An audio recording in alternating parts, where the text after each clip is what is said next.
দ্বারকা থেকে সংবাদ এসেছে, কৃষ্ণ মৃত। দ্রৌপদী স্তব্ধ হয়ে বসে আছেন তার গোধূলি নেমে আসা ঘরের পাথুরে মেঝেতে। কৃষ্ণর মৃত্যু, এক অতি সাধারণ মানুষের মতো মৃত্যু, এক পরম পুরুষের, তাও ব্যাধির তীরে। কৃষ্ণ মৃত, এই শব্দ দ্রৌপদী শ্রবণ দিয়ে হিলহিলে বিষধর সর্পের মতো ঢুকে ভাবনা বিশ্বাসকে দংশন করে ধীরে ধীরে অবশ করে দিচ্ছে তার দেহ, মন, হৃদয়। সারা শরীর তীর তীর করে কাঁপতে কাঁপতে শিথিল হয়ে আসছে। চোখের তারায় তীব্র জ্বালা, অন্ধকারের শীতলতা সেই জ্বালাকে যেন আরো বাড়িয়ে তুলছে। আজ প্রদীপ জ্বলবে না তার ঘরে, আজ আর কোনো ধুনোর গন্ধ, শঙ্খের মঙ্গল ধ্বনি নয়। ঈশ্বর মৃত। ঈশ্বরেরও মৃত্যু হয়। হঠাৎ এক তীব্র আর্তনাদ দ্রৌপদীর বুক চিরে, গলা ছিঁড়ে বেরিয়ে চারপাশে নেমে আসা অন্ধকারকে ছিন্ন ভিন্ন করে ঘর ছেড়ে অলিন্দ পেরিয়ে মিলিয়ে গেল রাত্রির বুকে। সেই আর্তনাদের প্রতিটি শব্দে অবিশ্বাস, ক্ষোভ, হতাশা দন্ত নখর নিয়ে ঘিরে ধরল দ্রৌপদীকে। কৃষ্ণ, তুমিও? তুমি কে? বলো, তুমি কে? ঈশ্বরের তো মৃত্যু হয় না কৃষ্ণ।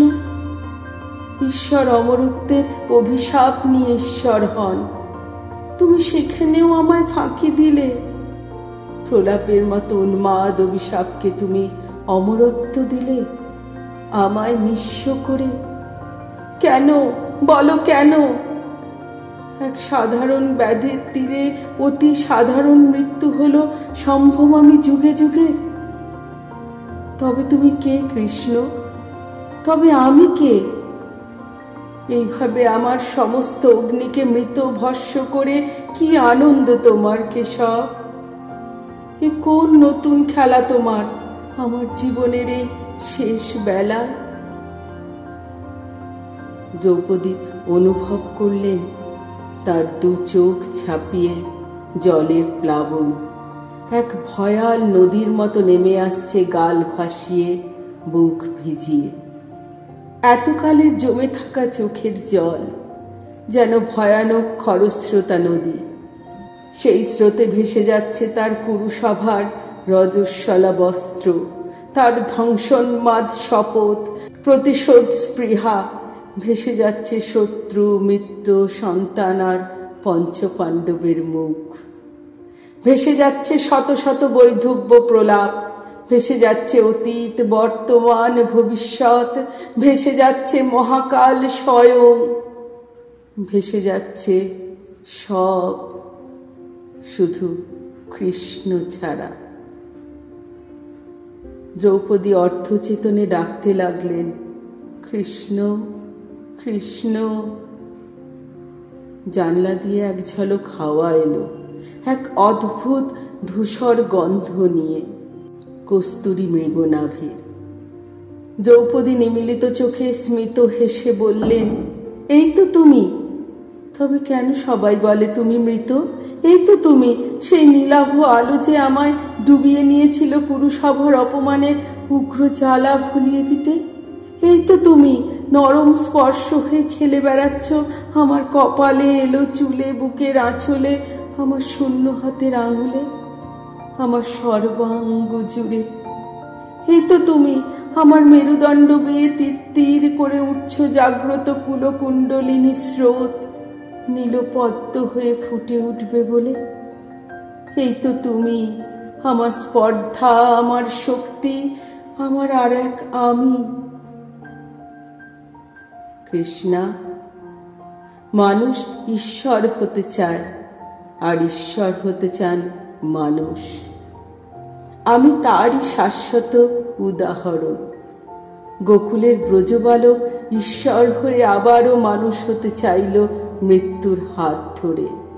অমরত্বের সাপ মুক্ত হতেই এই অভিসম্পাত শিকার। আর তুমি কৃষ্ণা, তুমি আমার প্রতিবিম্ব। তোমার স্পর্ধা, তোমার প্রতিবাদ, তোমার প্রশ্ন আর তোমার অগ্নিময় তেজ ধর্মের প্রথম শ্লোক। এ তোমার আপন অন্তর্জাত। তার জন্য কৃষ্ণকে প্রয়োজন ছিল না তোমার, কৃষ্ণের প্রয়োজন ছিল তোমাকে।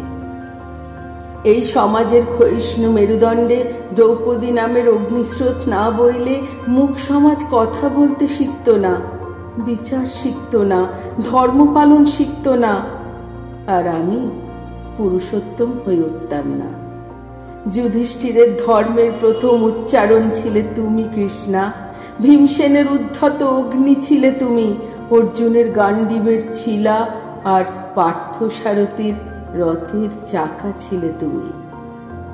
যুগ সন্ধিক্ষণে এই মহাকাব্যের অমোঘ ইস্পাত মেরুদণ্ড এক অগ্নিময়ী নারী তুমি দ্রৌপদী, আমার কৃষ্ণা, যার কাছে স্বয়ং পরম পুরুষ আনত। ওঠো যাজ্ঞসেনী, তোমার নীলপদ্মের ফোটার সময় হয়ে এলো।